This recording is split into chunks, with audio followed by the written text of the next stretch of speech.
জানুয়ারি রাত 11:15 থেকে উত্তাল হয়ে পড়ে ঢাকা মহানগরী। নীলক্ষেত মোড়, সায়েন্স ল্যাব এলাকা ঘিরে শত শত শিক্ষার্থীর অবস্থান। মুখোমুখি ঢাকা বিশ্ববিদ্যালয়ের শিক্ষার্থী ও অধিভুক্ত 7 কলেজের শিক্ষার্থীরা। ঘণ্টাখানেকের মধ্যেই পরিস্থিতি হয়ে ওঠে আরো উত্তাল। রাত 1টা নাগাদ ঢাকা বিশ্ববিদ্যালয় ও 7 কলেজের শিক্ষার্থীদের মধ্যে শুরু হয় ধাওয়া পাল্টা ধাওয়া। এক পক্ষ আরেক পক্ষের দিকে ছুটতে শুরু করে ইট পাটকেল।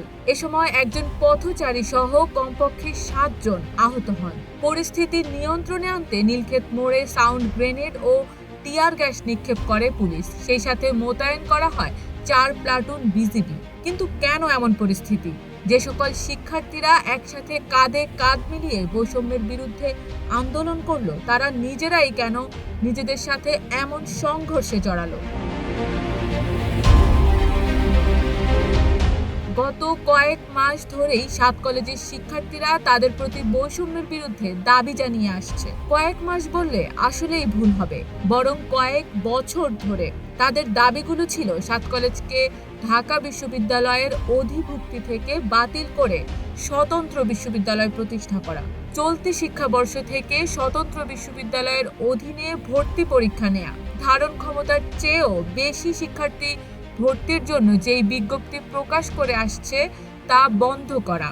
এই সকল দাবিতে তাদের শান্তিপূর্ণ আন্দোলনে হামলা ও পুলিশের একপেশে আচরণের প্রতিবাদে ঢাকা অবরোধ কর্মসূচির ঘোষণা দিয়েছে 7 কলেজের শিক্ষার্থীরা। 27 জানুয়ারি সকাল 9টা থেকে এই কর্মসূচি শুরু করে তারা। শিক্ষার্থীদের অভিযোগ, 7 কলেজের সমস্যা ও ভর্তির আসন সংখ্যা কমানোর বিষয়ে ঢাকা বিশ্ববিদ্যালয়ের প্রভিসি অধ্যাপক ডক্টর মামুন আহমেদের কাছে গেলে তিনি 7 কলেজের বিষয়ে কিছু জানেন না বলে অশোভন আচরণ করেন এবং তাদের রুম থেকে বের করে দেন। মূলত এই ঘটনাকে কেন্দ্র করেই আন্দোলন এত প্রকট হয়। শিক্ষার্থীদের মতে ঢাকা বিশ্ববিদ্যালয় একটি স্বৈরাচারী প্রতিষ্ঠানে পরিণত হয়েছে। তাদের একজন এ বিষয়ে বলেন, আমরা দীর্ঘদিন ধরে 7 কলেজকে ঢাকা বিশ্ববিদ্যালয়ের অধিভুক্তি থেকে বাতিল করে স্বতন্ত্র বিশ্ববিদ্যালয় প্রতিষ্ঠার দাবিতে আন্দোলন করে আসছিলাম। আমাদের দাবি ছিল, কিন্তু ঢাকা বিশ্ববিদ্যালয় সেটি করেনি। উল্টো ধারণ ক্ষমতার চেয়েও বেশি শিক্ষার্থী ভর্তির জন্য বিজ্ঞপ্তি প্রকাশ করেছে। আমরা এসব নিয়ে বিভিন্ন মহলে স্মারকলিপি দিয়েছি। সবশেষ ঢাকা বিশ্ববিদ্যালয়ের প্রভিসি আমাদের শিক্ষার্থীদের সঙ্গে অশোভন আচরণ করেছেন। এর প্রতিবাদে আমরা নীলক্ষেত গণতন্ত্র ও মুক্তি তোরণের নিচে অবস্থানকালে ঢাকা বিশ্ববিদ্যালয়ের শিক্ষার্থী ও পুলিশ সম্মিলিতভাবে আমাদের উপর হামলা চালায়। এদিকে ঢাকা বিশ্ববিদ্যালয় ও 7 কলেজের মধ্যে ঘটে যাওয়া অনাকাঙ্ক্ষিত ঘটনায় আন্তরিকভাবে দুঃখ প্রকাশ করেছেন ঢাকা বিশ্ববিদ্যালয়ের উপাচার্য অধ্যাপক ডক্টর নিয়াজ আহমেদ খান। তিনি বলেন, আজ অধিভুক্ত সরকারি 7 কলেজের অধ্যক্ষদের সঙ্গে এক জরুরি সভা অনুষ্ঠিত হবে। সভায় শিক্ষার্থীদের স্বার্থ সংশ্লিষ্ট বিভিন্ন বিষয়ে আলোচনা করা হবে।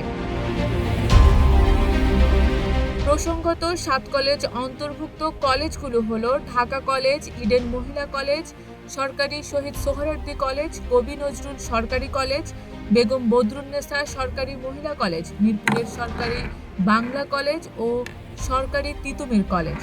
এর আগে কলেজগুলো জাতীয় বিশ্ববিদ্যালয়ভুক্ত ছিল। 2017 সালে 7 কলেজকে ঢাকা বিশ্ববিদ্যালয়ের অধিভুক্ত করা হয়েছিল।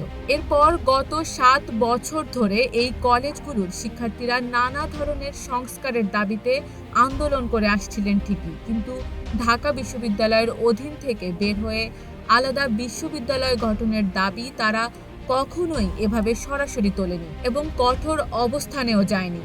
তবে এবার কেন এমন চড়াও হলেন? এমন প্রশ্নে এক শিক্ষার্থী বলেন, দীর্ঘ 7 বছর ধরে আমরা শিক্ষা বৈষম্যের শিকার।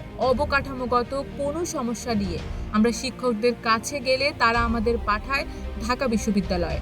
ঢাকা বিশ্ববিদ্যালয়ে গেলে তারা বলেন, আমরা তোমাদের অভিভাবক নয়। আমরা যখন চাকরির ইন্টারভিউ দিতে যাই তখন আমরা আমাদের বিশ্ববিদ্যালয়ের পরিচয় দিতে পারি না, কারণ ঢাকা বিশ্ববিদ্যালয় আমাদের সেই অধিকার দেয়নি। জাতীয় বিশ্ববিদ্যালয়েরও পরিচয় আমরা দিতে পারি না, কারণ আমরা জাতীয় বিশ্ববিদ্যালয়ের শিক্ষার্থী নয়। এ বিষয়ে শিক্ষাবিদরা বলছেন, বিশ্ববিদ্যালয় গঠনের বিষয়টি নীতিগত সিদ্ধান্তের ব্যাপার। তবে 7 কলেজের বিষয়ে দ্রুত একটি টেকসই সিদ্ধান্তে পৌঁছানো উচিত। শারমিন নিশু, ঢাকা পোস্ট।